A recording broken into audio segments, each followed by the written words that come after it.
다 같이 한번 읽어볼까요? 말씀 제목을 다 같이 읽어보겠습니다. 시작. 내 집에서 잔치할 자를 초청하라. 네, 예수님이 말하는 겁니다. 제가 말한 게 아니고 제 집이 아니라 예수님이 말하는 내 집에서 잔치를 함께할 분들을 다 초청해와라 하고 오늘은 생명의 양식의 말씀 아니고 여러분 명령의 말씀입니다. 자, 누가복음 14장 21에서 24절 우리 다 같이 합독하겠습니다. 시작. 종이 돌아와 주인에게 그대로 고하니 이에 집 주인이 노하여 그 종에게 이르되 빨리 시내의 거리와 골목으로 나가서 가난한 자들과 몸 불편한 자들과 맹인들과 저는 자들을 데려오라 하니라. 종이 이르되 주인이여 명하신 대로 하였으되 아직도 자리가 있나이다. 주인이 종에게 이르되 길과 산 울타리가로 나가서 사람을 강권하여 데려다가 내 집을 채우라. 내가 너희에게 말하노니 전에 청하였던 그 사람들은 하나도 내 잔치를 맛보지 못하리라 하였다 하시니라. 아멘. 자, 이 말씀은 예수님께서 비유로 말씀하신 겁니다. 잔치와 잔치 초청 하는 부분에 대해서 비유로 말씀하시는데, 근데 이 비유는 근거 없는 비유가 아니라 이 비유가 실제로 지금 이루어지고 있는 것입니다. 예수님이 말한 이 비유는 이 말씀하신 그 이후 조금 후에 몇 년 후에 바로 실제로 이루어지기 시작했어요. 그런 잔치집이 실제로 열렸고요. 사람들이 와서 그 잔치집에 참여해서 함께 즐거움을 나누는 그런 잔치가 예수님이 말씀하신 이후 몇 년 안에 이루어진 것입니다. 그리고 그 이후로도 지금도 이루어지고 있습니다. 자, 오늘 그러면 우리가 잘 아는 내용인데 이 잔치에 대한 말씀을 우리가 이제 좀 보겠습니다. 첫 번째, 잔치하려면은 잔치할 장소가 있어야 됩니다. 잔치를 초청하시는 분은 하나님 아버지시고요. 그 잔치할 장소가 있어야 되죠. 그 잔치를 할 장소가 뭡니까? 내 집이라고 하는 것입니다. 예수님이 말한 내 집. 그러니까 이 하나님 아버지가 배설하는 이 잔치는 예수님이 말한 내 집에서만 가능합니다. 다른 데서는 이 잔치가 없습니다. 열릴 수가 없습니다. 조건이 되어야 되는 것입니다. 자, 그래서 바로 들어가겠습니다. 내 집, 예수님이 잔치를 하려면 내 집이 있어야 된다. 그래야 우리가 초청자들이 가서 이 집으로 사람들을 데려오는 것입니다. 이 집이 없으면 잔치도 없고 초청도 없어야 됩니다. 아멘입니까? 이 시대에 이 집이 없다면 초청자도 없어야 되고 잔치도 없고 초청받아 올 사람도 없는 것입니다. 근데 예수님 말했어요. 이것이 이루어져야 한다고 말했어요. 조금 후에 보면 알겠지만 이 잔치에 초청을 거절하는 사람들, 그리고 초청자들을 핍박하고 죽이는 사람들, 그런 사람들이 실제로 엄청나게 이 시대에 많았습니다. 그런 사람들을 하나님이 분노하여 다 그들을 심판하고 죽여버립니다. 이것은 어떤 그냥 비유로서 미화적인 어떤 우리가 기쁘게 보여서 예배드리고 그런 차원을 말하는 게 아닙니다. 이 잔치는 반드시 있어야 되고요. 이 잔치에 모든 사람들이 다 참여를 해야 되는 것입니다. 참여를 안 하면 다 죽습니다. 하나님이 죽입니다. 하나님이 죽이고 하나님이 지옥에 보냅니다. 아멘입니까? 그러니까 이것은 그냥 있어도 더 되는 어떤 우리가 그냥 믿음 생활을 하는데 뭐 그런 잔치 좀 더 있으면 좋겠지, 그런 상황이 아니라 왜냐면 우리의 모든 것에서 항상 우리 이 잔치에 참여를 해야 된다는 거예요. 자, 그러면 예수님이 말한 내 집은 무엇인가? 예수님이 말한 내 집. 자, 여러분 한번 읽어볼래요? 예수님은 시작. 예수님은 자신의 집에 사람들을 초청하여 채우라고 하십니다. 예수님이 사는 집은 무엇일까요? 계속 읽어요. 초청하시는 분은 하나님 아버지입니다. 초청 장소는 예수님이 밝힌 내 집입니다. 초청장을 전달하는 이들은 잔치에 먼저 참여하여 누리는 우리들입니다. 아멘. 초청자는 아버지, 초청 장소는 잔치가 열리는 곳은 예수님이 말한 나의 집. 초청장을 전달하는 초청자들은 먼저 이 잔치에 참여했고 이 잔치를 누리는 지체들, 교회 지체, 우리들이 이 초청장을 가지고 우리가 초청을 하는 거다. 자, 여기까지 이해되셨죠? 자, 그 다음 이제 말씀을 보겠어요. 자, 자, 그러면 예수님이 말한 이 집에서만 이 잔치가 열리는데 이 집은 도대체 뭐지? 이 시대에 이 집이 있어야 잔치가 열리고 우리가 거기에 참여할 거 아니겠습니까? 이 잔치할 집이 뭔지 보겠어요. 요한복음 2장 16절입니다. 시작. 비둘기 파는 사람들에게 이르시되 이것을 여기서 가져가라. 내 아버지의 집으로 장사하는 집을 만들지 말라 하시니. 아멘. 예수님이 지금 어떤 곳에 와 있어요. 근데 이곳에서 예수님 보시기에 좋지 못한 일이 일어나고 있어요. 근데 이곳은 뭐냐? 아버지의 집이래요. 예수님 말한 거예요. 이곳이 아버지의 집이다. 근데 사람들이 이 아버지 집에서 뭐 하고 있다? 장사를 하고 있다. 돈을 환전하는 일을 하고 있습니다. 수많은 양떼들을 몰고 와서 판매하는 행위와 환전 행위가 이 성전 앞에서 이루어지고 있습니다.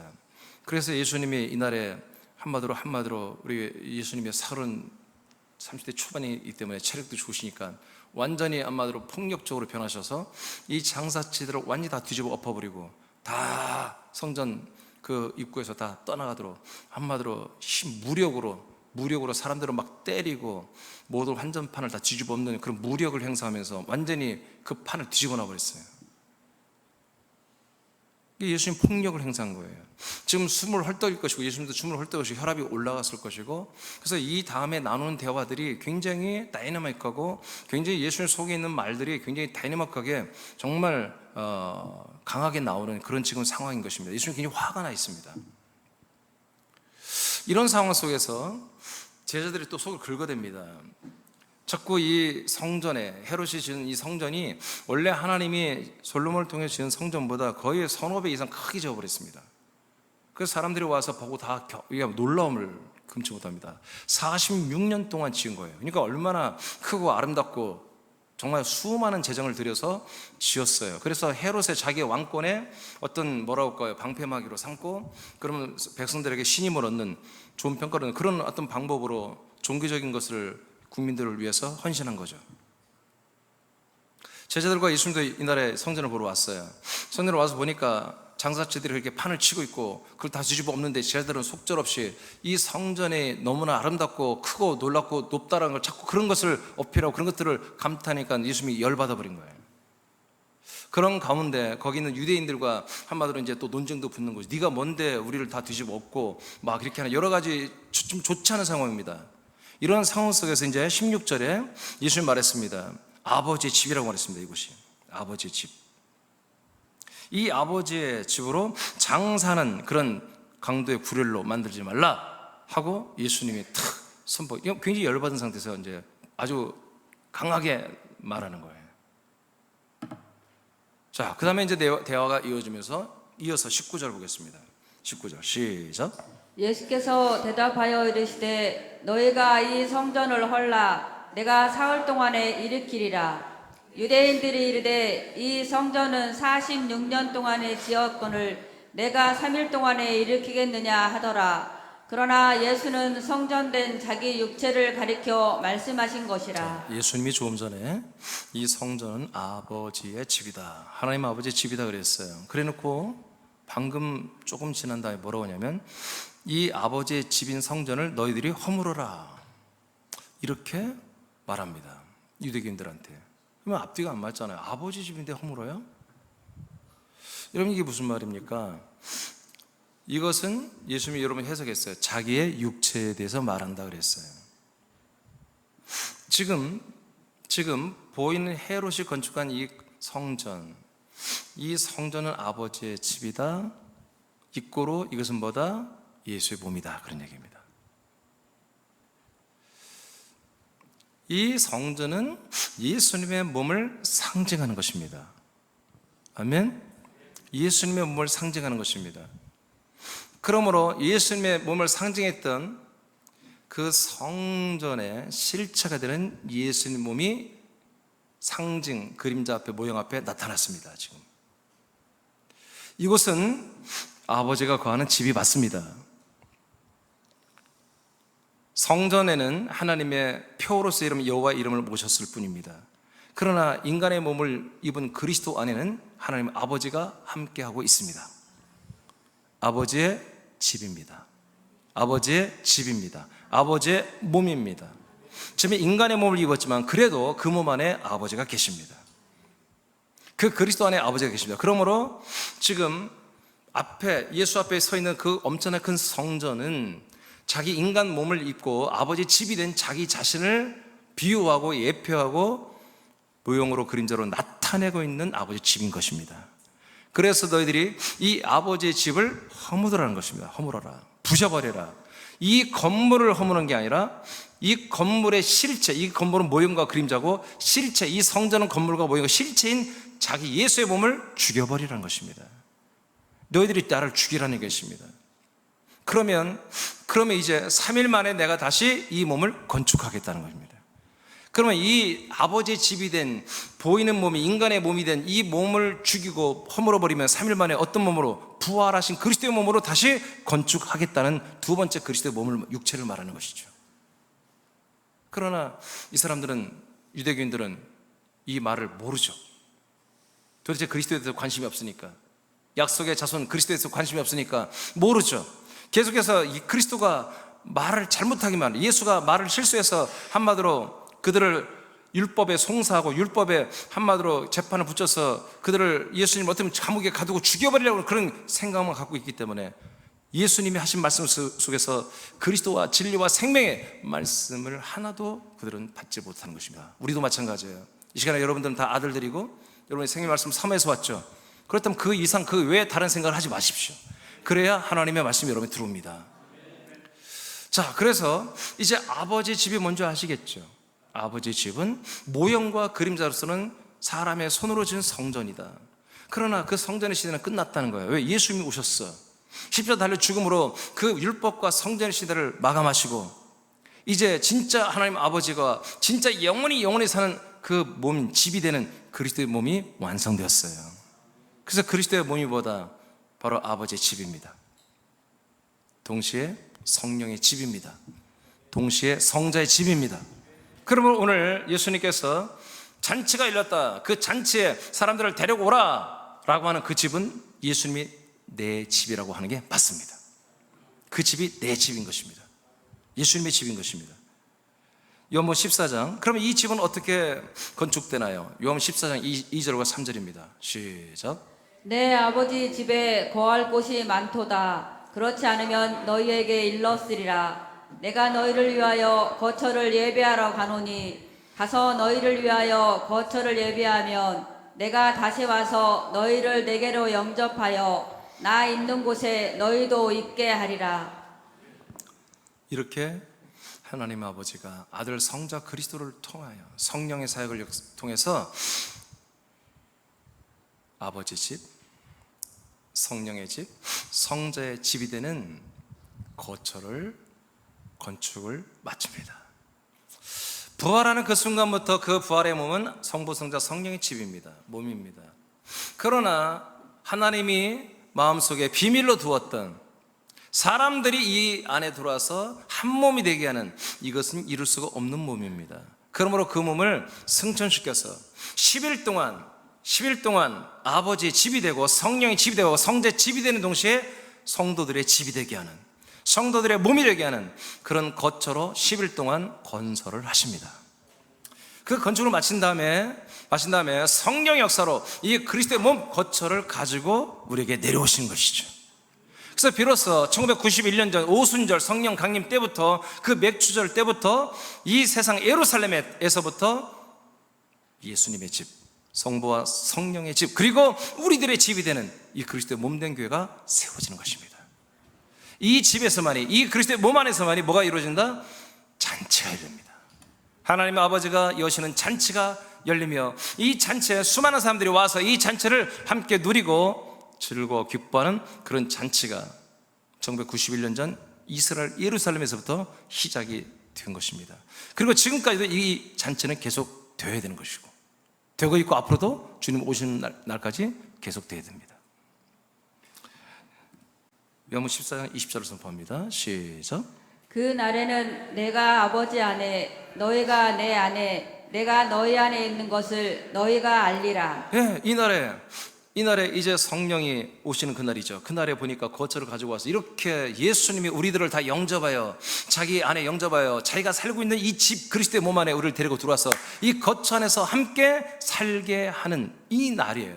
이 날이 되니까 와, 이 날을 보니까 성부는 성자 안에, 성자는 성부 안에, 그리고 우리는 성자 안에, 성자는 우리 안에, 그리고 우리가 성자 안에 들어가 보니까 성부가 내 앞에 있으면서 성령님의 역사를 따라 하나님 아버지를 믿고 섬기며 따르며 우리가 예배하고 찬양하는 그런 놀라운 생활이 이때부터 시작된 것입니다. 이렇게 그리스도와 내가 여러분과 그리스도가 이렇게 하나, 서로 교집합되고 연합되고 하나가 되는 것이 보다 바로 이게 잔치입니다. 이게 잔치가 되는 것입니다. 이때부터 잔치가 시작된 것입니다. 성자와 우리가 하나가 되지 않는다면 그건 잔치가 아닙니다. 성자와 우리가 하나가 되는 게 진짜 하나님 아버지가 열어놓은 잔치입니다. 잔치. 자, 그 밑에 박집사님만 천천히 읽어봐요. 예수님이 선포한 집은 성부와 성령과 성자의 몸입니다. 그리고 약속을 믿는 성도들이 몸 안에 들어가 지체가 되고 몸이 되게 하는 그리스도의 몸이 예수님의 집입니다. 이곳에 사람들을 초청하여 데려오라고 명령합니다. 새남교회가 그리스도의 몸된 교회라면 하나님 아버지의 명령대로 이웃들을 그리스도의 몸된 교회로 초청하십시오. 자, 그래서 하나님 아버지가 오늘 말씀하시는데 제가 여러분에게 제안을 합니다. 자, 새남이라는 이 교회가 그리스도의 몸이 맞습니까? 대답하지 마세요. 그리스도의 몸이 맞다면 예수님의 집입니다. 이 집에서는 잔치가 열리는 것입니다. 그러니까 이 집이 예수님의 집이 아니라면 잔치는 열릴 수가 없는 것입니다. 잔치를 열었다고 하면 그건 거짓말입니다. 제가 한동안에 주일 예배 타이틀을 축제 예배라고 이렇게 써놨습니다. 잔치란 얘기입니다. 그래서 제가 오늘 다시 지웠는데 잔치가 잘 안 되기 때문에 제가 지웠는데 언젠간 다시 제가 주일 예배를 축제 예배 또는 잔치 예배라고 할 것입니다. 우리는 그렇게 풍성한 잔치가, 정말 풍성한 잔치가 열리는 그런 예배가 되어야 됩니다. 자, 그렇다면 이제 우리는 알았습니다. 잔치가 열리는, 아버지가 잔치를 여는 그 장소는 예수님의 집이구나. 새남이라는 교회가 이 예수님의 공동 거처가 되는 바로 그리스도의 몸이 되는 그 집이 맞구나. 그러면 새남교회에서 잔치가 열렸는데 그럼 잔치는 뭐냐? 아버지가 어떤 잔치를 여느냐? 자, 그 밑에 박집사님 읽어보세요. 예수님이 우리들을 통하여 사람들을 자신의 집으로 초청하는 목적은 내 잔치를 하기 위한 것입니다. 예수님이 말한 내 잔치는 무엇일까요? 다시 말합니다. 이제 새남교회가 그리스도의 몸이 맞습니까? 대답하셔야 됩니다, 지금은. 자, 여러분 아니라는 분은 침묵하시고 그리스도의 몸이라고 여러분 그렇게 여러분 믿고 확신하고 있다면 아멘 하시면 됩니다. 새남이라는 교회가 그리스도의 몸이 맞습니까? 자, 그렇다면 오늘 이 시간이 잔치가 돼야 됩니까? 예, 여러분과 여러분 상관없이 이 잔치는 지금 열리고 있습니다. 하나님 아버지가 지금 잔치를 열고 있어요. 잔치가 진행되고 있어요. 그렇다면 그 잔치는 무슨 잔치일까요? 마태복음 22장입니다. 마태복음 22장과 누가복음 14장은 같은 잔치에 대한 말씀이에요. 근데 그 제자들마다 자기가 듣고 기록한 것이 좀 달라요. 그럴 수 있잖아요. 여러분도 똑같은 말씀을 받아도 어떤 분은 기억할 수 있고 어떤 분은 잃어버릴 수도 있는 거잖아요. 어떠한 단어들을. 그런 것처럼 마태는 이렇게 쓰고 누가 이렇게 썼는데 내용은 같은데 표현이 다를 수 있어요. 그렇기 때문에 말씀은 진리예요. 그럼 이게 가짜란 뭐예요? 이 말씀을 모아놓고 다 정리했을 거예요. 마태 그때 못 들었어? 예수님이 그때 그 얘기를 이렇게 했잖아. 너는 왜 이걸 안 써놨어? 그래? 그럼 나 고쳐야지 하고 고쳤을 거예요. 성경은 안 고칩니다. 그대로 쓰는 것입니다. 그래서 진리예요. 자, 한번 읽어보세요. 22장 3절입니다. 다 같이 시작. 그 종들을 보내어 그 청한 사람들을 혼인 잔치에 오라 하였더니 오기를 싫어하거늘. 이 잔치가 무슨 잔치예요? 혼인 잔치입니다. 그러니까 혼인 잔치는 결혼 잔치예요. 결혼 잔치는 뭡니까? 결혼식이 있어야 돼요. 결혼식이 없는데 잔치만 하면 안 되잖아요. 여기 아줌마들은 다 결혼식 했잖아요. 아저씨도 결혼식 했잖아요. 결혼식 하기 전에 밥 먹어요, 안 먹어요? 신랑 신부가. 에? 밑에 식당 가서 뷔페 가서 막 샤뜩 먹고 배 이렇게 나오도록 막 먹고 막 드레스 터지도록 막 올라와서 외식하고 그러지 않잖아요. 그 전날까지도 막 당일까지도 쫄쫄 굶잖아요. 신랑도 날씬하게 보여야 되고 신부도 날씬하게 예쁘게 보여야 되니까. 저도 놀라지 마세요. 제가 결혼식 날 81kg였습니다. 놀라지도 않네. 제 평생에 내가 20살 넘어서 81kg 나가는 게 처음이에요. 물론 군대에서만 좀 더 빠져봤지. 군대에서는 워낙 먹을 게 없으니까. 군대에서만 81kg. 제가 뭐 깜짝 놀랐어요. 아침에 제가 결혼식 날 아침 가서 목욕탕 갔어요. 목욕탕에서 딱 쟀는데 81kg 나가는 거예요. 왜냐면 훈남이 탁 서 있는 거지. 예? 제가 그렇게 날씬한 적이 없었어요. 우리 한 사람도 제가 그날 보고 깜짝 놀랐어요. 부인 신부가 바뀐 줄 알았어요. 얼마나 이쁜지. 왜냐면 우리 때는 한마디로 교회에서 이제 했기 때문에 결혼식 하기 전에 그 여자들이 입는 걸 뭐라고 그러죠? 웨딩드레스를 보지를 못해요. 당일날 그냥 그날 딱 보면 그때 웨딩드레스 입으면 그때 처음 봤어요. 우리는 뭐 우리 당시에는 다 그랬잖아요. 뭐 야외 촬영, 실내 촬영 그런 거 없었어요. 그냥 당일날 신랑 보고 신부 보고 저도 그냥 양복 새가 하나 딱 입고 집에서 그날 이렇게 뭐 하나 좀 머리 이렇게 발라서 잠깐 세우고 말이야. 그게 다 끝이에요. 목욕탕 같이 갔다 그게 끝이에요. 요즘에는 막 그렇지 않죠.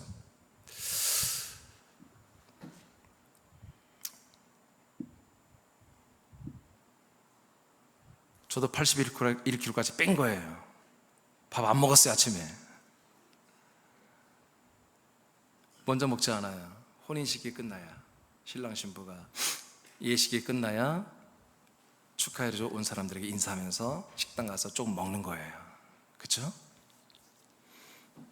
그러니까 이 예배는 결혼식이에요. 결혼식이고요.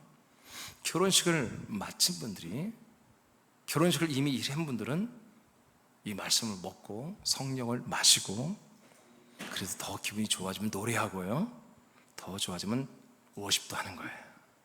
그게 혼인잔치예요. 그래서 우리 예배는 이렇게 찬양이 있고 기도도 있고 말씀도 있고 양식도 있고 성령을 마시는 것도, 성령 충만도 있고, 여러분 심지어 워십까지 있는 거예요. 그게 잔치예요. 그러면 지금 여러분들은 혼인잔치에 와 있는 게 맞지요? 이 시간에 혼인잔치가 맞지요? 그러면 여러분은 누굽니까? 여러분들은 누구죠? 여러분들은 뭐길래 여기 앉아 있어요? 이 혼인잔치에 여러분 왜 앉아 있어요? 여기 왜 이렇게 이쁘게 하고 앉아 있죠? 뭐 불광동 신나예요?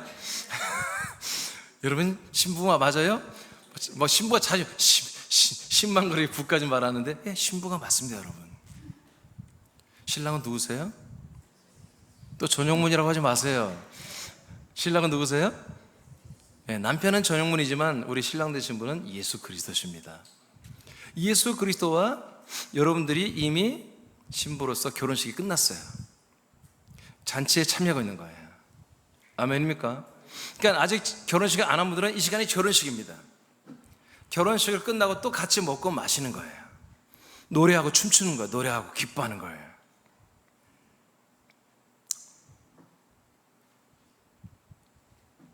예수님이 내 잔치라고 하는 것은 혼인잔치입니다. 신랑은 예수 그리스도이고 신부는 한 몸이 되는 지체들입니다.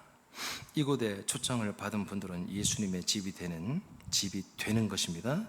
그리스도의 몸 안에서 그리스도의 피, 그리스도의 영, 그리스도의 생명으로 그리스도와 한 몸이 되는 신부가 되게 하는 혼인잔치인 것입니다.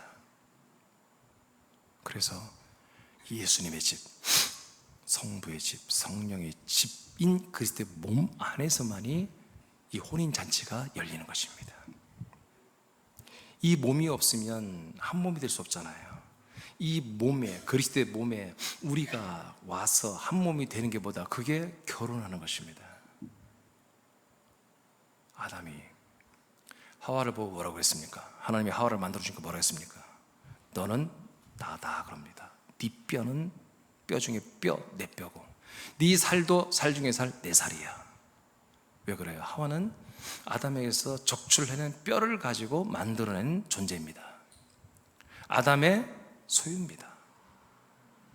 동시에 우리도 그리스도 안에 있던 혼들이었습니다. 그리스도 안에도 혼들이 나와서 다시 그리스도의 몸 안으로 돌아가는 것입니다. 그리스도가 우리를 볼 때 너는 내 뼈 중에 뼈, 내 살 중에 살이다. 너는 나의 몸이다. 이렇게 말하는 것입니다. 그래서 우리가 이 그리스도의 몸이 없다, 그리스도만 있다면 안 되는 것입니다. 여러분, 이 세상에 그리스도만 있을 수 없어요. 이 세상에 오는 것은 그리스도의 몸으로 오신 거예요. 이제 그리스도의 몸 안에 우리가 들어가서 그 몸과 한 몸이, 하와가 아담과 한 몸이 돼서 한 아담이 되듯이 우리도 그리스도의 몸에 들어와서 한 아담 그리스도가 되는 것입니다. 이게 뭐다? 결혼이다. 이게 혼인입니다. 많은 교회들이 주님의 신부된 교회가 되기를 원한다고 그렇게 외치고 있고 그렇게 사모합니다. 아주 합당한 것입니다. 잘하고 있는 것입니다. 근데 안타깝게도 제가 그런 교회들의 메시지를 들어보면 당신들이 그리스도의 신부가 되기 위해서 여러분 죄를 안 지으려고 노력하고 여러 가지 세속주의고 인본적인 것들을 배제하고 거절하고 정말 거룩하게 살려고 노력하고 정말 자기 자신을 낮추고 십자가 못 받고 어떤지 자기 금욕하고 금식하고 하는 그런 것들은 이해가 되는데 어떻게 신부가 되는지 과정이 없습니다. 내가 어떻게 신부가 됐는지, 어떻게 내가 신부가 되는지 전혀 모릅니다. 그냥 열심히 죄악된 것들을 멀리하고 내가 금식, 금욕, 여러 가지 모든 것을 세상 세속적인 거, 인본적인 것들을 멀리하고 내가 부부 잠자리까지 멀리하고 이렇게 깨끗이 생활하면 신부가 되는 것처럼 생각합니다. 죄악을 멀리하면 신부가 되는 것처럼 생각합니다. 아닙니다. 신부가 결혼식이 되어야 신부가 되는 것입니다. 결혼식을 하지 않았는데 어떻게 신부입니까? 예수님이 깜짝 놀랄 일입니다. 결혼식도 하지 않은 그런 사람들이 나는 당신의 신부라고 말할 때 예수님이 얼마나 황당하겠습니까? 여러분 이해되십니까? 여러분 우리 남자 안집사님 어디 갔어요? 그거 가려주셨구나. 안집사님이 갑자기 어떤 이상한 여자가 와가지고 나는 당신의 부인이었습니다. 그러면 어떻겠어요? 아멘? 아멘 할지도 모르지? 근데 절대 그럴 리가 없지. 그러니까 전혀 모르는 여자가 와가지고 나는 당신의 신부예요. 응? 그래 보면 어떻게 됩니까? 아니 이런 일들이 예수님에게 지금 전 세계 교회들에서 지금 일어나고 있는 거예요. 아니 신부된 교회래요. 예수님이 신부 결혼식을 한 적이 없는데 결혼식을 해야 되는 것입니다.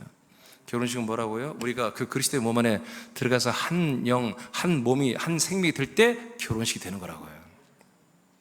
예수님도 또렷하게 그걸 기억하고 있어야 되고 여러분도 그 기억이 또렷하게 결혼식의 기억이 나야 되는 거예요. 그때부터 여러분들은 뭐다? 혼인 관계가 되는 것입니다. 그리스도의 신부가 되는 것입니다. 신부가 된 이들은 이 잔치를 누리는 것입니다. 이 양식의 말씀을 먹는 것입니다. 성령을 마시는 것입니다. 골로새서 3장 15절을 선포합니다. 다 같이 시작. 그리스도의 평강이 너희 마음을 주장하게 하라. 너희는 평강을 위하여 한 몸으로 부르심을 받았나니 너희는 또한 감사하는 자가 되라. 우리를 뭘로 불렀다고요? 하나님은 우리를 한 몸이 되게 하려고 불렀어요. 그래서 뭘 주려고? 그리스도와 하나가 되는 걸 주려고. 그리스도의 신부가 되고 그리스도의 생명이 되고 그리스도의 영이 되고 그리스도의 평강도 우리가 누리게 하는 이런 것을 위해서 우리를 뭐예요? 한 몸, 그리스도의 몸으로 불렀다는 거지. 한 몸 되게 해서 옆 사람과 한 몸이 아니에요. 여러분 부부간에만 한 몸이 아니에요. 그리스도와 먼저 한 몸이 돼야 되는 거예요. 그리고 우리 지체들과도 한 몸이 되는 거죠. 그리스도를 배제하고 우리끼리 한 몸 된 건 다 지옥 가는 것입니다. 그리스도와 한 몸이 되어야 되는 것입니다. 여러분 교회에서 그리스도 몸 된 교회에서는요, 여러분 인간적인 스펙 필요 없습니다. 여러분 그래서 저는 우리 세 가족 오면 뭐 학교를 어디 나오고 그리고 전혀 안 묻습니다. 묻질 않아요. 왜? 중요하지 않으니까요. 당신 재산 통장의 잔고는 얼마입니까? 안 묻습니다. 그게 중요하지 않으니까요. 뭐가 중요해요? 그리스도 한 몸이 되는 것만 중요합니다. 그것만 준비되면 돼요. 그것만. 한 몸으로 불렀습니다. 그리스도와 여러분의 한 몸이 되게 하려고 불러주신 거예요. 그러니까 여러분들은 하나님의 부르심 받아 왔으면 뭘 여러분들이 힘쓰고 노력하고 소망해야 돼요? 그리스도와 한 몸 되는 것으로만 여러분들이 모든 것에 초점을 맞춰 살면 되는 것입니다. 여러분이 먹는 것도 그리스도 몸과 한 몸이 되는 것과 무관한 거라면 먹지 마세요. 숨 쉬는 것도 아니라면 숨 쉬지 마세요. 여러분 공부하는 것도 관계없으면 하지 마세요. 그럼 관계 있다면 공부하세요. 숨 쉬세요. 음식 먹으세요. 옷 사 입으세요. 여러분 직장도 옮기고 싶으면 옮기시는데 내가 이 그리스도의 한 몸으로 더 잘 되는데 이 직장이 더 중요하다, 더 이게 원활하게 필요하다, 그럼 직장도 옮게 됩니다. 이것이 여러분들에게 삶의 이유가 되는 것입니다. 이것이 무슨 관계다? 혼인 관계입니다. 혼인 관계를 사는 것입니다. 이거는 어린 아이, 아동부도 마찬가지고 우리 장년, 노년부도 마찬가지다. 여전히 우리는 예수님의 신부가 되는 것입니다. 에베소서 5장 31, 32절을 선포합니다. 시작. 그러므로 사람이 부모를 떠나 그의 아내와 합하여 그 둘이 한 육체가 될지니 이 비밀이 크도다. 나는 그리스도와 교회에 대하여 말하노라. 자, 우리를 불러서 그리스도와 한 몸이 되게 하기 위해서 우리를 불렀다고 그랬어요. 그 부름심에 한 몸 되는 게 혼인이에요. 혼인. 그 위에 사는 게 잔치예요. 그런데 그 부르심이 뭐였다? 교회를 불러서 그리스도의 몸과 한 몸이 되게 했던 거라는 거예요. 그러니까 우리가 예전에 뭐였다? 교회였다는 거예요. 교회. 하나님이 불러서 모아놓은 무리, 때가 되니까 우리를 그리스도의 몸인 새남교회에 불러서 이 그리스도의 신랑 대신 그리스도의 몸에 연합하게 한 거예요. 왜? 원래 여기가 우리의 고향이에요. 창세전부터 그리스도 안에서 우리 혼들이 살았어요. 이 본향이 되는 그리스도의 몸 안에 들어와서 아담이 아까 말한 것처럼 하와를 보고 너는 나야, 내 거야 한 것처럼 그리스도의 몸이 여러분을 보면서 너는 나야, 너는 내 거야, 너는 나의 사랑하는 신부야 라고 하면서 우리를 영접하여 한 몸이 되게 하기 위해서 이 거쳐 그리스도의 몸에 우리를 데리고 들어가서 한 몸으로 지금 만들어 가고 있는 거예요. 지금 이것이 바로 혼인입니다. 혼인. 하나님이 이 혼인을 위해서 여러분을 부르신 거예요. 자, 그 다음에 그 밑에 여러분 저기 박 집사님 읽어보세요. 하나님의 부름에 초청을 받은 교회들이 그리스도의 집이 된 몸 안에 들어와 한 몸이 되는 것이 혼인 잔치입니다. 신부가 되는 방법은 오직 그리스도의 몸 안에서만 가능합니다. 아멘. 그러니까 하나님이 예수님 말한 내 집, 그리스도의 몸이라고 하는 이 집이 있어야만이 하나님 아버지가 이 혼인 잔치를 여시는 것입니다. 그러나 이 두 개가 이루어지면 뭐예요? 이제 초청받은 사람들이 들을 수가 있다는 얘기죠. 자, 고전 12장 13절. 그러면 이 한 몸이 어떻게 되냐? 우리가 그리스도의 몸과 결혼을 해야 되잖아요. 혼인이 어떻게 이루어지느냐? 그 결혼식까지 여러분 따져봐야 되죠? 여러분 이 시간에 이 말씀 들어보고 나는 혼인한 적이 아직 없습니다. 오늘 이 말씀으로 혼인하세요. 결혼하세요. 하나가 되세요. 자, 고린도 전서 12장 13절 시작. 우리가 유대인이나 헬라인이나 종이나 자유인이나 다 한 성령으로 세례를 받아 한 몸이 되었고 또 다 한 성령을 마시게 하셨느니라. 이것이 혼인식입니다. 이때 혼인신고가 이루어지는 것입니다. 이 혼인신고가 이루어져야 예수 그리스도가 여러분들을 신부라고 인정하는 거예요. 인정도 결혼식이 한 적이 없는데 내 마음이 요새 거룩하다고, 내가 요즘에 정말 모든 세속증을 끊었다고, 술 담배 끊고 내가 교회 예배생활 새벽 예배 하고 있고요, 정말 열심히 내가 헌금도 하고요, 전도도 하고요, 거룩한 생활을 하고 있다고 내가 신부라고 우길 수가 없는 거예요. 결혼식을 해야 신부가 되는 거예요. 결혼식은 성령으로 세례를 통해서 이루어집니다. 성령의 세례, 성령의 침례가 결혼식이 되는 것입니다.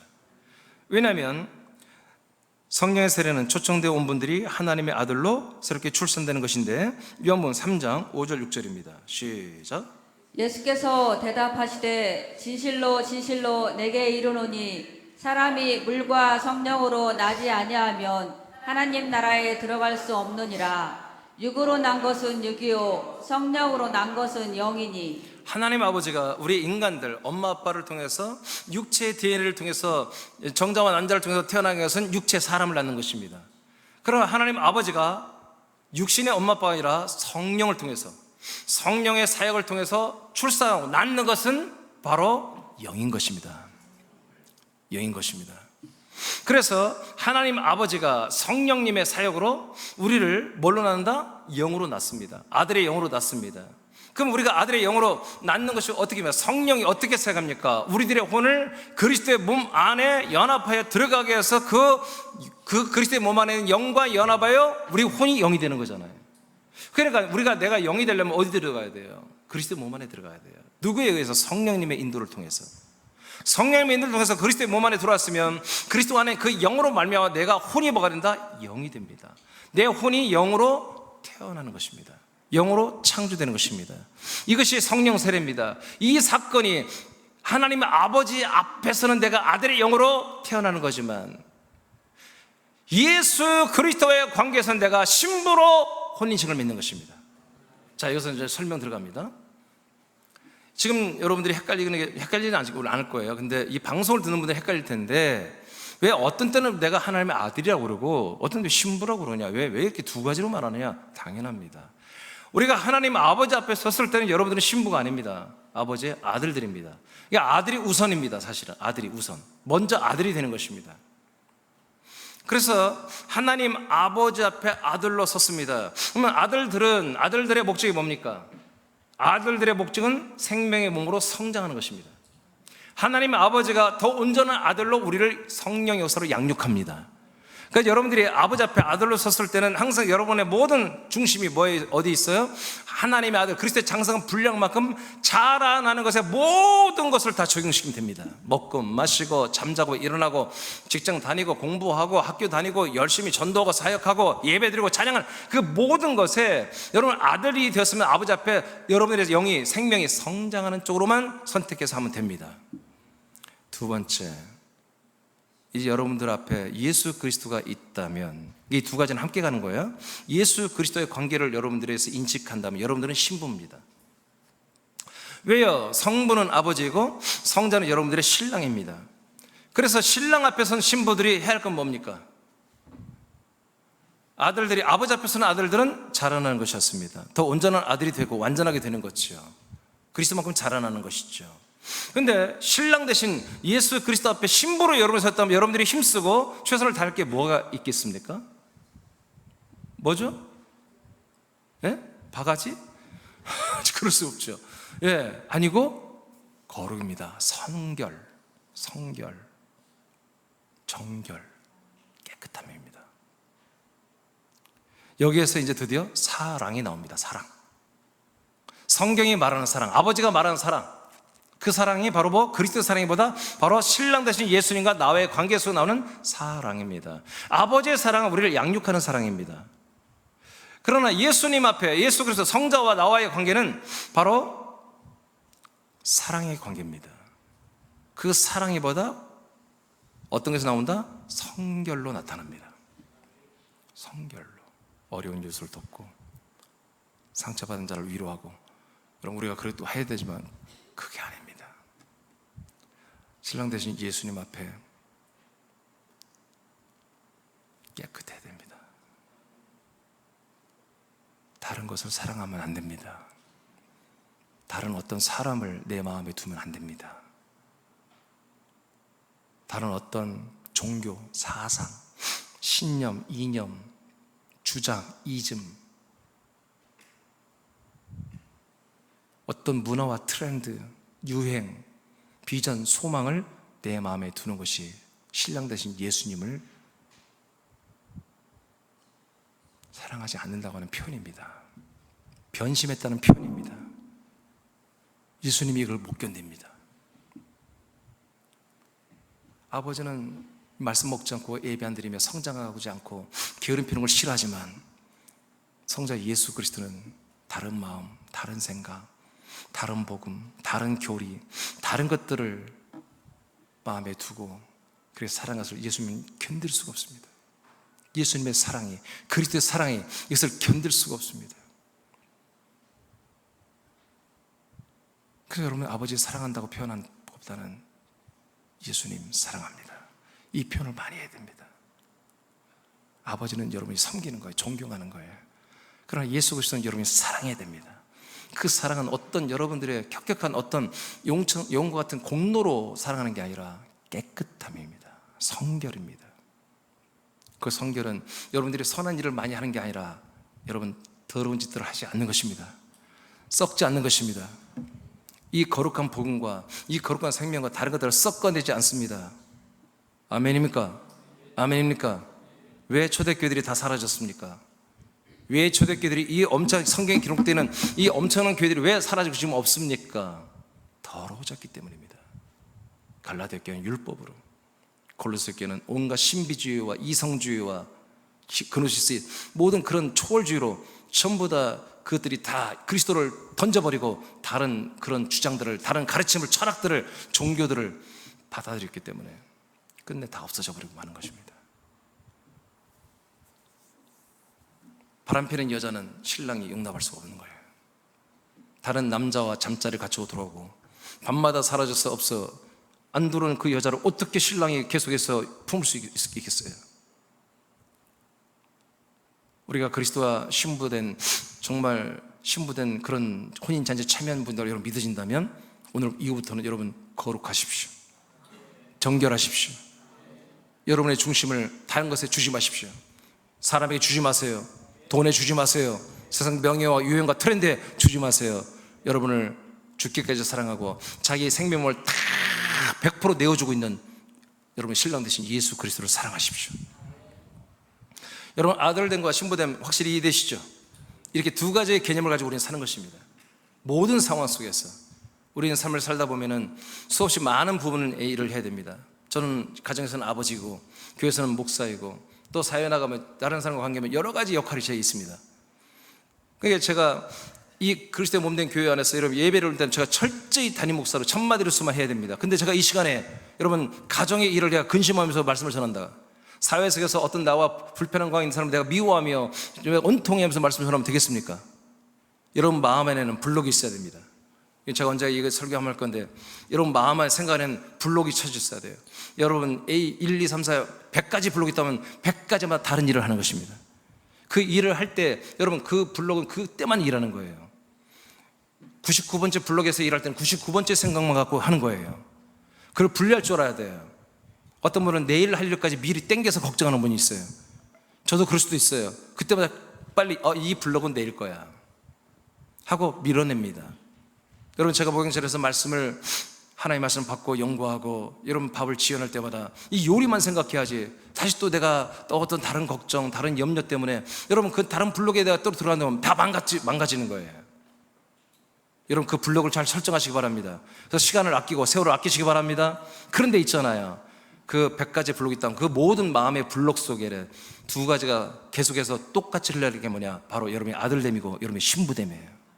이 두 가지의 내용이, 그래서 여러분 자라나야 되고 예수 그리스도 앞에 정결하고 거룩하고 깨끗하고 믿음의 정절을 지켜야 되는 이 두 가지 요소가 항상 여러분 모든 100가지 블록 안에 다 물처럼 흐르고 있어야 돼요. 그래서 항상 우리는 내가 무엇을 위해 이 첫 번째 블록에서 일하지? 99번째 일하지? 이 두 가지를 이루기 위해서 여러분들은 이 안에서 최선을 다해야 되는 것입니다. 그래서 아들들은 바쁘고요, 아들들은 날마다 행복하고, 왜? 날마다 열매를 맺어가잖아요. 날마다. 이 부분은 제가 다음에 한번 설교를 다시 할 것입니다.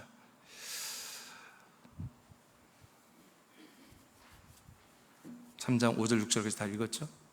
예, 이렇게 우리는 성령의 침례 세례를 통해서 아버지가 성령으로 우리를 낳아주신 사건이 바로 그리스도와는 연합하여 한 몸 되는 결혼식이었다, 혼인식이었다.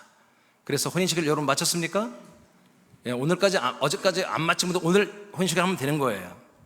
여러분 성령으로 여러분 거듭나서 하나님의 아들의 영이 되면 혼인이 된 것입니다.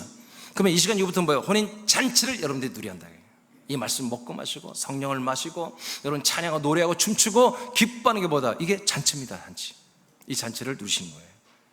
자, 3번 갑니다. 이 잔치를 이제 누렸으면 내 집에서 잔치할 자를, 여러분 우리만 이 좋은 걸 누리면 안 되고 많은 사람을 데려가서 이 잔치에 함께 동참하게 됩니다. 그래서 내 집에서 잔치할 자를 초청하라.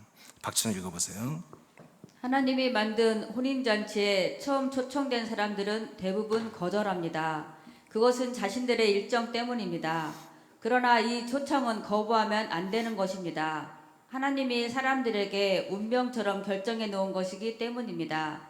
모든 인류는 혼인잔치에 와서 그리스도와 한 몸이 되는 신부가 되는 과정을 거쳐 그리스도와 동일한 부활의 몸을 상속받아야 하기 때문입니다. 네, 이 혼인잔치는요 특별한 사람이 다 하는 거야. 다 혼인해야 돼. 다 혼인. 자, 그래서 일단 그리스도의 몸을 세우고 예수님이 신랑이 되어주는 거예요. 마태복음 22장 5절에서 8절까지 먼저 읽겠습니다. 시작. 그들이 돌아보지도 않고 한 사람은 자기 밭으로, 한 사람은 자기의 사업하러 가고 그 남은 자들은 종들을 잡아 모욕하고 죽이니 임금이 노하여 군대를 보내어 그 살인한 자들을 진멸하고 그 동네를 불사르고 이에 종들에게 이르되 혼인 잔치는 준비되었으나 청한 사람들은 합당하지 아니하니. 아멘. 그러니까 혼인잔치를 거절하고 혼인잔치 초청자들을 핍박하고 죽인 사람들은 뭐야? 다 심판이 죽여버리잖아요. 하나님이 죽여버리잖아요. 그게 이건 무슨 말이에요? 그리고 여러분 그 다음의 내용에 보면은 잔치 열려서 사람들이 이제 가득 찼어요. 자, 9절부터 읽어보세요. 9절 10절 시작. 내 거리 길에 가서 사람을 만나는 대로 혼인 잔치에 청하여 오라 한데 종들이 길에 나가 악한 자나 선한 자나 만나는 대로 모두 데려오니 혼인 잔치에 손님들이 가득한지라. 네, 우리 사람끼리 이렇게 혼인잔치에 사람들이 계속 가득 차야 됩니다. 와서 결혼합니다. 잔치에 참여합니다. 그런데 이 다음 구절에 무슨 내용이 있는 줄 아세요? 여기 들어온 사람들 중에 계속 있는데 보니까 주인이 보니까 예복을 입지 않은 사람이 있다는 거예요. 예복을 입지 않았어. 그러니까 당장 쫓아내버립니다. 쫓아내는데 집으로 가는 게 아니라 바깥 어두운 데 가서 실피 울며 이를 가는 불구덩이로 들어갑니다. 이게 무슨 말이에요? 이 혼인식에 와서 잔치에 와서 혼인을 하지 않은 분들은 뭐예요? 예복을 입지 않은 거잖아요. 결혼식을 하면 남자도 여자도 다 예복을 입어야 되잖아요. 결혼식 예복을 입어야 되잖아요. 이건 그리스도로 옷 입은 것을 말합니다. 그리스도의 몸으로 한마디로 들어와서 그리스도 몸을 입은 거예요. 그 상태가 아닌 상태가 계속 있단 말이에요. 끝내 그런 분들은 뭐예요? 색출해서 지옥에 집어 던진다는 얘기입니다. 그러니까 혼인은 다 해야 한다 안 해야 된다. 모든 사람은 다 혼인을 다 해야 되고 혼인잔치를 누릴 권한이 있다는 거예요. 권리가 있다는 거예요. 근데 이걸 거절하고 여기 와놓고도 정신 못 차리고 여기서 그냥 놀고 뭐 구경만 하다가 예복도 안 입고 그냥 구경만 하고 정신줄 놓고 있는 그런 분들은 나중에 다 버림을 받고 지옥으로 떨어진다는 것입니다. 그래서 모든 그리스도의 몸된 교회는 지체돼 초청받아 왔거나 여러분 초청자들은 이미 신부가 됐죠. 오신 분들은 이런 말씀을 통해서 다음 주에 이런 말씀을 할 겁니다. 그러니까 우리는 계속 그리스도의 생명에 대한 말씀을 하잖아요. 그래서 왜? 혼인을 시켜야 되기 때문에. 아버지 앞에는 아들이 되게 하기 위해 때문에 아들이 돼. 아버지 앞에는 아들이 되고 예수 그리스도 앞에는 신부가 되어야 되기 때문에 저는 이 말씀을 계속 그리스도의 말씀을 할 수밖에 없는 것입니다. 이미 신부와 아들이 된 분들은 이 말씀이 양식이 되고 성장이 되는 거죠. 여러분 끝내 주인 되시는 아버지께서 초청자들에게 처음에는 실패했지만 2번, 3번 가서 계속 데려오라니까 결국 채워졌습니다. 우리 새남교회는 지금까지 채워지기도 했지만 많이 실패를 했습니다. 그러나 언젠가 우리는 이런 날이 곧 올 것입니다. 이 그리스도의 몸 새남교회 하나님이 할당한 그 지분이 있을 거예요. 우리는 몰라요. 그게 100명인지 1000명인지 10,000명인지 10만 명 100만 명인지 우리는 몰라요. 몇 명을 우리를 통해 살릴지 몰라요. 몇만 명을 몇백 명을 몇 백만 명을 우리를 통해서 혼인시킬지 우리는 몰라요. 그렇지만 그건 하나님 아버지가 아는데 그걸 채운 것도 하나님 아버지입니다. 우리는 초청자입니다. 초청자.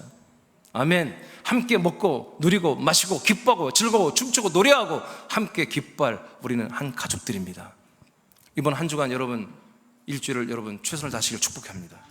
그래서 여러분 주변에 이 잔치에 데리고 와야 되겠다, 이 혼인잔치에 데려오겠다, 그런 분들 감동 주시면 여러분 강력하게 권면하세요. 때로는 어떤 분은 거절할지 모릅니다. 그래도 괜찮습니다. 또 다른 사람 이게 우리 하나님도 3번에 걸쳐서 초청자들에게 명령했습니다. 결국 채워졌습니다.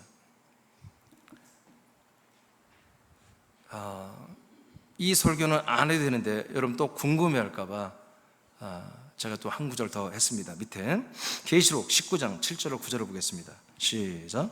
우리가 즐거워하고 크게 기뻐하며 그에게 영광을 돌릴세. 어린 양의 혼인 기약이 이르렀고 그의 아내가 자신을 준비하였으므로 그에게 빛나고 깨끗한 세마포 옷을 입도록 허락하셨으니 이 세마포 옷은 성도들의 옳은 행실이로다 하더라.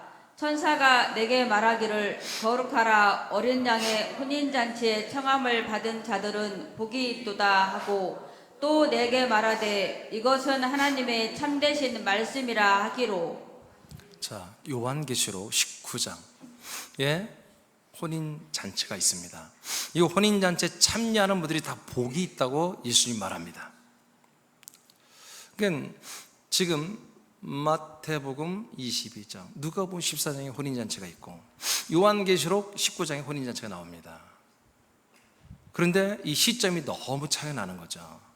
계시록 이 혼인잔치는 천년 천국이 시작되면서 되는 것입니다. 그러면 목사님 이게 뭡니까? 너무나 다르지 않습니까? 그럼 지금은 혼인잔치가 없고 천년 천국에 있는 혼인잔치를 그냥 비유로 먼저 말한 거 아닙니까? 아닙니다.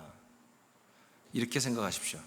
지금은 혼인잔치가 이루어지는데 보이지 않는 그리스도의 몸과 결혼하는 것입니다. 아멘? 보이지 않는 그리스도의 몸 안에서 보이지 않는 그리스도 예수와 우리가 한 몸이 되고 신랑 신부가 되는 거잖아요. 이제 천년 천국에서는 보이는 예수 그리스도와 보이는 첫째 부활자들 신부들과의 결혼 혼인입니다. 그렇다고 그 14만 4천 첫째 부활자 여자하고 예수님 혼자 일부 다투지 그런 개념이 아닙니다. 성이 없는 존재들입니다. 함께 천국, 천년 천국과 영원 천국을 왕노릇하며 다스리고 지배하고 한마디로 왕권으로 다스릴 왕의 파트너들을 말합니다. 함께 영원히 왕노릇하며 이 세상을 다스릴 그 왕들을 14만 40만 신부라고 표현하는 것입니다. 왜? 항상 예수님과 함께 있기 때문에 그 예루살렘의 도성 안에서 그 예수 그리스도와 함께 이 정말 이 하나님 나라를 통치하고 다스릴 그런 왕들을 신부라고 그렇게 평가를 해주는 거예요. 그러면 지금 오늘날의 신부들과 무슨 관계느냐? 이 지금 그리스도의 몸에서만 이 혼인잔치가 열리고 이 혼인잔치를 주례할 담임 목사와 하나님 아버지가 통치하는 잔치가 있을 때 여기서 신부들이 지금 생성되고 있잖아요. 그렇죠? 이 신부들이 훗날에 뭐가 되는 거예요? 첫째 부활자가 되는 것입니다. 그러니까 신부들 중에서 정말 성결한 분들, 정말 믿음의 정절을 순교하더라도 내 이 믿음의 정절을 지키고 이 신랑 대신 예수 그리스도의 그 사랑과 그 모든 그 정절을 끝까지 지키고 순교하면서까지 신랑을 사랑하고 신랑을 전하고 그 신랑 대신 예수 그리스도를 증거하고 했던 그런 분들 신부에서 신부, 참된 신부를 뽑아내는 것입니다. 선출해내는 것입니다. 그들이 14만 4천 명입니다. 이런 개념들을 모르기 때문에 온갖 이단 사이비들이 지금 판을 치고 있고 자기들만이 신부이고 자기들만이 그런 엄청난 말도 안 되는 짓을 하고 있는 것입니다. 지금 여러분 이해되십니까? 지금 같은 개념이에요. 아버지 앞에는 우리는 아들들입니다. 아들들 중에서 더 좋은 아들, 최선의 최고 충성스러운 그런 아들, 제일 많이 자라는 아들들이 순교하면서까지 그 아들의 생명을 지킨 자들이 첫째 부활에 들어가는 것이고, 우리가 예수 그리스도 입장에서 봤을 때는 정말 믿음의 그 정절을 절대로 배도하지 않고 절대로 마음을 변심하지 않고 절대로 신랑 대신 예수 그리스도 외에는 다른 것을 사랑하지 않고 끝까지 그 믿음을 지키기 위해서 순교까지 했던 그런 분들이 첫째 부활, 그래서 신부의 반열에 들어가서 예수 그리스도와 함께 천년과 영원토록 왕노릇하는 그런 일이 앞으로 일어난다는 것입니다. 그래서 우리가 먼저 지금부터 우리가 아들이 되고 신부가 되어야만이 첫째 부활도 우리에게, 둘째 부활도 우리에게 소망이 되는 것입니다. 확보를 하는 것입니다. 훗날에 신부가 되는 첫째 부활자들과 근데 앞에 안 읽었는데 읽어야 되는데 잠깐 얘기할게요. 여러분, 우리 새남교회가 아까 물었어요. 그리스도의 몸이 맞습니까? 그러면 혼인잔치가 열리는 게 맞습니까? 이 예배가 혼인잔치가 맞습니까? 새로운 가족들이 이 말씀을 믿어진다면 이 아들의 영이 씨가 되고 들어가고 그들이 그리스도 안에 들어와서 혼인이 됩니까? 혼인이 되는 분들이 이렇게 말씀 먹고 마시고 성령을 마시고 함께 찬양하고 기뻐하며 즐거워하며 종 부활의 소망을 따라서 여러분 이렇게 살 수 있습니까? 그렇다면 뭐예요? 우린 그리스도의 피와 그리스도의 영과 그리스도의 생명과 그리스도의 사랑, 예수 그리스도의 그 사랑, 신랑의 사랑이 있는 이 그리스도의 몸된 이 잔치에 여러분 사람들을 초청하는 게 맞지요? 맞지요? 네, 그 내용이 아빠 위에 제가 써놓은 내용이고요. 자, 훗날에 이건 여러분들이 읽고 마치겠습니다. 이제 훗날에 시작. 훗날에 신부가 되는 첫째 부활자들과 하객이 되는 천년 천국의 시민들이 혼인잔치가 천년왕국에서 열릴 것입니다. 그러나 신부들은 그리스도의 몸된 교회에서 준비됩니다.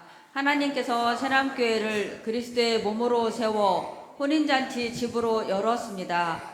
우리가 하나님 아버지가 되고 그리스도의 신부가 되는 것을 누리는 동시에 많은 사람들과 나누기 위하여 다음 주에 있는 새납교회 창립 33주년 예배에 초청합시다. 네, 우리가 하나님 아버지가 되는 게 하나님이 아버지가 되고 이 자가 빠졌네요.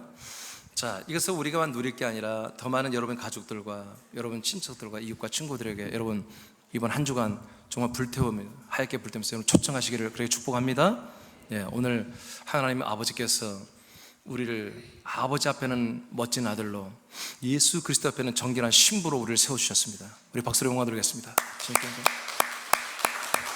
박수 한번 일어나세요.